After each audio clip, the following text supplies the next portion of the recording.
Hello everyone, welcome to our YouTube channel.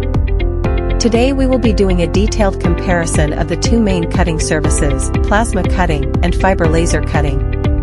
First, let's see the advantages of plasma cutting. Number 1. Easy installation. Plasma cutting equipment is relatively easy to install and configure. Number 2. Low maintenance cost. Compared with other cutting methods, plasma cutting has a low maintenance cost. About the disadvantages of plasma cutting. Plasma cutting will produce a large heat-affected zone, which may lead to a decrease in the quality of the cut edge. The surface after cutting is relatively rough and requires subsequent treatment to achieve a smooth effect. Now let's see the advantages of fiber laser cutting. Number 1. High cutting accuracy. Fiber laser cutting uses a focused beam for cutting, which is extremely accurate and has a smooth cutting edge. Number 2. Contactless cutting. Laser cutting is contactless cutting and will not cause mechanical damage to the cutting board. Number 3. Fast speed.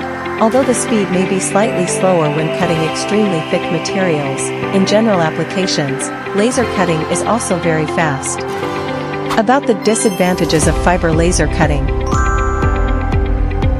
Fiber laser cutting has certain limitations on cutting thickness, and the maximum cutting thickness usually does not exceed a certain range. Compared to plasma cutting machines, fiber laser cutting machines have relatively high initial investment. When choosing a cutting method, you need to decide based on the specific application scenario and needs. If you need to process thicker materials and have high requirements for cutting speed, then plasma cutting may be a good choice. If you value cutting accuracy and surface quality more, and don't mind a larger initial investment, then fiber laser cutting will be your best choice. I hope this comparison can provide you with some valuable references when choosing a cutting method. Thank you for watching, and see you next time.